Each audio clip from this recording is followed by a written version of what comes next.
Good morning, friends. I just made it to work. So basically what I want to talk to you guys about is making sure you know who you are allowing to come into your life. Make sure you study these people. Okay, over a year ago, I met this lady. She had to train me. I was new. So she basically had to train me, and I vibed with her personality. She wasn't over the top or too showy, that type of person. So I was like, you know what? This is a good person to get to know, which she was.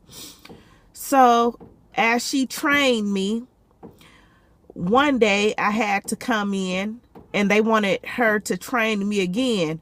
And she was like, no, such and such trained her. And so I looked at her like, why is she trying to put me off on somebody else when she trained me? And I was like, oh, okay. So as I began to meet different people there, they were speaking up on her like, be careful of her. She a snitch, she this, she that. And I'm like, oh, okay. But for me, I want to get to know a person for myself. I don't want to believe anything else someone else is saying. I want to go off of my own feelings.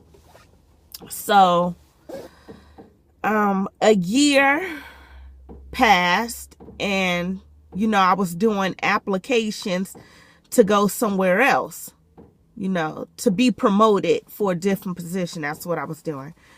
And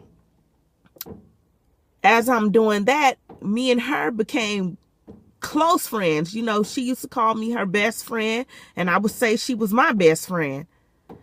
All of a sudden, as soon as I get this new position, I didn't know I had the position until my supervisor called me in and was like, they didn't even give us chance to do nothing for you.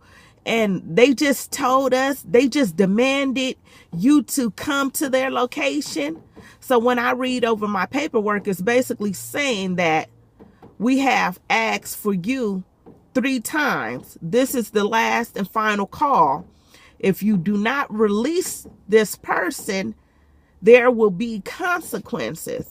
So that day they finally released me. So I had to go to different departments, turn in my badge, turn in my keys, turn in my parking sticker. I had to do a whole bunch of things.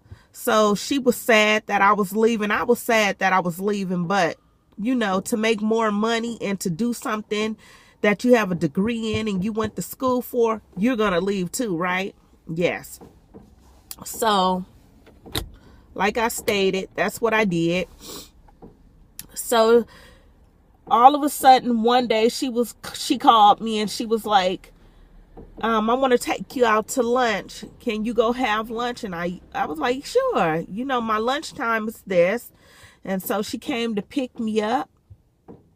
And all of a sudden, something the next day just clicked in her mind. It was like she was bipolar, which I did see those signs of her being bipolar, but I was like, no, it couldn't be. I kept on pushing it down. And I'm like, no.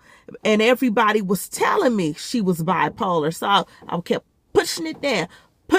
Like, no, she's not bipolar. She just not coping with everything that's going on in her life,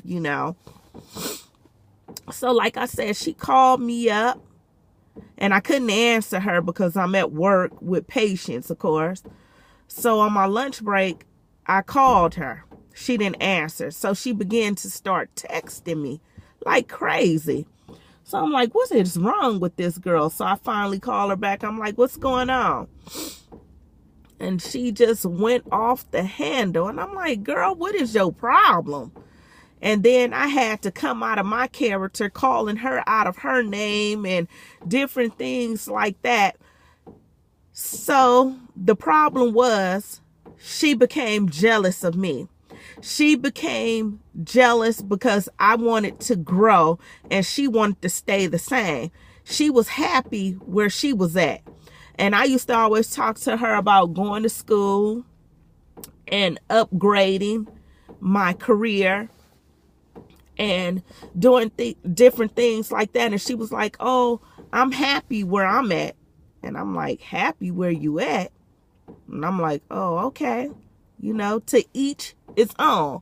But for me, I'm not happy where I'm at. I have to keep fighting, breaking down these walls to get to where I need to be. So I will never get up. So she was like, well, I don't want to be your friend no more. And I said, do it look like I really care about having friends? No, because I ride with myself. I do for myself. I have 2 other sisters that are my best friends. So why am I tripping over you saying that you do not want to be my friend? Seriously. I'll wait on it. I don't care. So then after that, she called me. Well, she actually texted me and she was like, I'm sorry. I didn't mean it. And I was like, I'm done. It's over. Game over.